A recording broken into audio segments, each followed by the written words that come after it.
Great morning, holy brothers! Thank you so much for joining us on our pathway to peace, inside the garden of peace. If you're following along, we're on page 135, and today's lesson is called Cyclical Cycles. Going around again, like a washing machine or a dryer, over and over and over and over, so hopefully we accomplish something good. Today we have people off camera as well, who are very cameras trying to say hi, so you know who's actually there. And we have people that are learning how to be good for future in life, that can apply their lessons to everything they do, to be better Jews, or wherever else that yous are in life. And the Sefer Amidos, Money 227, Rabbi Nachman writes, whoever separates a man from his spouse, meaning that he goes to the husband and beautifies his wife to him, and then he goes to the wife and degrades her husband in his eyes and says, you know, your husband, he's just a shmagegi. He's a terrible person. He doesn't work out. He doesn't learn. He tries to make the husband seem lowly and unattractive and belittled in the wife's eyes, and then guess what? She takes that lashon hara, she takes the evil speech, and lets it ingrain in her brain, down the drain, and then she goes, looks at other people, he will lose his income. So the guy who's causing problems of marital peace, because normally marital peace in your marriage is going to bring you money, it's going to bring you blessing, it's going to bring you bountiful brachos, right? So if it happens in somebody else's marriage on your account, then you're going to also be the one to lose that money, that income, that job. We won't discuss why the one who separates between them will lose his income. Let's focus on the way that he does it. By beautifying the wife to her husband. This doesn't seem logical. Surely if he wants to separate his wife, he should degrade, the same way that he degrades the husband in the wife's eyes, he should also seem to degrade the woman in the husband's eyes, because that is seemingly, if I try to tell you, your wife is ugly, your wife is disgusting, or whatever, that makes more sense. My husband would hate the wife. But what does it mean if I try to beautify a wife in your eyes? What does that mean? Why is that bad? He would tell him how ugly the wife is, how fat she is, how simple she is, and that she's not good enough for him. And then go to the wife and talk against the husband. But beautifying a wife to cause a separation between them, what does that mean? So, this can be understood according to the aforementioned spiritual rule. By beautifying a wife to her husband, a third party increases a husband's what? Want for her. We say, oh my gosh, she's so attractive, she's so gorgeous, she's so amazing, she's so wonderful. And the guy is going to lose the real intention that he should have with his wife. A man should love a woman for who she is inside. You shouldn't just run after beauty, run after magazines, run after garbage on the internet, run after ads that are attractive. You want to keep your heart in the right place no matter what you're doing. As you're growing up, as you start to have new physical maturation of a boy, you want to make sure that your mind is focused on Torah, that you can guard your eyes and not look at every single thing that's walking on the street, not go to all these inappropriate beaches, and learn where you're supposed to keep your heart and keep your mind. That's for every person in life, especially as they're growing up and becoming more into this type of life. So, feeling an attraction for a physical person, wanting a girl just because she looks so gorgeous or looks so good, that is ruining the essence of their marriage. The troublemaker strengthens this sense of repulsion by telling the wife what a worthless husband he is, but the other way by telling the husband how much of an amazing, just girl that type of woman is. The husband becomes angry at her then for not wanting him all the time, and a whole vicious cycle is going to be created.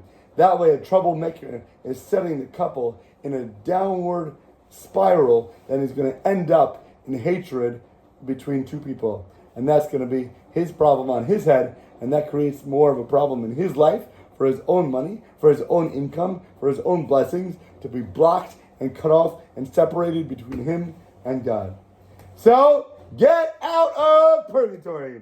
From the many hours that we've spent listening to other people's problems, listening to their sorrows, telling me what's wrong in their life, and afflictions that they have, and pains that they have, and problems and stresses that they have in life, people come together as couples or separate as individuals, and you can hear a recurring theme in all these people's lives of how it creates destruction of their own self or their own family that results from men being a slave to their eyes, to their desires, to whatever else they're running after or looking for. At the beginning of the journey, Rabbi Shalom Arush's teacher, one of his spiritual guides, Rabbi Eliezer, sent him to make peace between a couple of two people. He went to the home and spoke to the wife of the man who was close to the rabbi, and she told him the truth, that her husband had such a desire, and she was so repulsed by him because he didn't care about who she was inside. He only cared about her externalities. And she has been pushed to the edge and said that she doesn't want to be with him anymore. She wants to get out of the house. She doesn't care for this type of man. She wants somebody who can love her for who she is on the inside. She wants somebody who can understand the beauty of her soul and what it means to be a spiritual person and not just everything physical.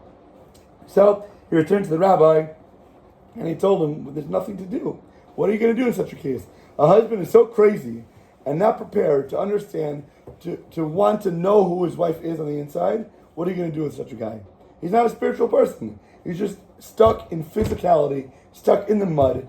And what is his soul going to do to be better? If that's such a case, he said, then you're right.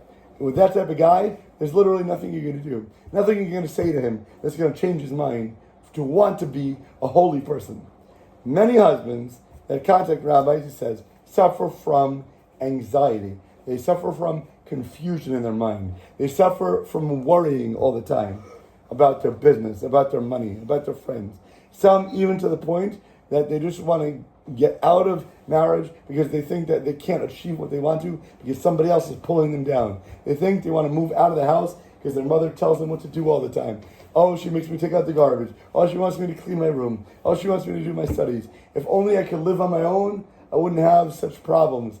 I could do whatever I want. I can advance if I want to do my studies, whether it's in school or whether it's spiritual. If somebody wasn't nagging at me to be doing all these extra things in household chores, I could be such a better person. They think I could take that stress out of my life, and then I could be amazing. Nobody would be bothering me. But that same way that you deal with a mother, same way you deal with a wife. If only she wouldn't be bothering me. I could be such a many. I could learn better. I can be focusing on my studies. From listening carefully to their stories, we realize that they have become slaves to everything physical. It gives them no rest. They don't know what to do with themselves. For many of them, it is living like in Gehenna. Their wives or their mothers, everybody becomes repulsed by them. They can't stand the attitude that they give other people because they think they're bringing them down. So if that's the way that I'm thinking, can you imagine what other people are thinking of me? Because that's what I'm portraying to them. All you are is a burden to me. All you are is a problem to me. You're a hindrance. You're holding me down from what I want to achieve and accomplish in life. The more these people think that they pursue everything they want to do, in other ways become filled then with remorse. They become filled with self-hatred of other people and themselves. You have to tell them the only solution is to get out of their minds and stop being so self-centered. Stop focusing on everything physical. Stop focusing on lust. Stop focusing on desires. They need to be by themselves. Stop looking at other things, what other people have, what other people want, what other things are attractive to them, and whatever it might be around them, all their social media, all their TV, all their movies, all their signs, all their banners, everything that is flooding their senses and messing up their eyes, messing up their ears, what kind of music they're listening to. Everything affects the soul that comes into by way of the body. They need to devote hours upon end of prayer, of talking to God, of begging Hashem to save them from the prisons that they find themselves locked in. Whatever it might be, whether you're walking down the street and you're not looking down or focusing on Hashem and everything gets pulled in opposite directions, whether it is banners, whether there's pictures, whether there's magazines, whether there's internet, whether there's people walking on the sidewalk next to them, and they just want to take everything in. They should say the Tikkun HaKlali. Rabbi Nachman has 10 chapters of Tehillim that are a rectification to help guard your soul, and if something has got into your soul, it helps cleanses it and burns it to make everything clean again. If they have to, Go to the mikveh every day, or at least once a week before Shabbos, so you can come in pure and feeling holy. And more than anything in the world, they should seek Hashem's assistance in overcoming every single thing that pulls them in the wrong directions, especially by devoting extensive time to personal prayer, whatever it is in life that you want to be better at. First of all, recognize that there's something wrong. If you don't think you have a challenge in life, then you've got another thing coming. You're way off base. You're not even close to your mark. There are always going to be things that are trying at you, that are pulling you in the wrong directions, that are trying to mess you up, because we're here in this world to become better people. So first say yes. At least I acknowledge there are things that I need to watch out for. And then say, okay, now that I know a little bit, I need help in achieving it. I need help in closing my ears to Lashon Hara, because everybody around me is talking that way. I need help to close my eyes and know what not to look at when it comes my way. At least when you understand what the challenges are, then you can look to be better at it and ask God for help in those areas. And then if you do fall or you do fail, which is inevitable, don't think, oh my gosh, I did something wrong, now I'm a terrible person. That's not true. Hashem knows that you're going to fail, but at least be able to come back and take the downward momentum on that roller coaster and then super soar in the opposite direction, so you can strive high in spirituality with what you've messed up, and then use that good to become an even better person than you could have before in the first place. And with that awareness, with that recognition, with that help, and with that assistance, we can all be amazingly awesome days. Thank you very much for joining us. Have a super spectacular, wonderfully delightful day. Dun, dun, dun, dun.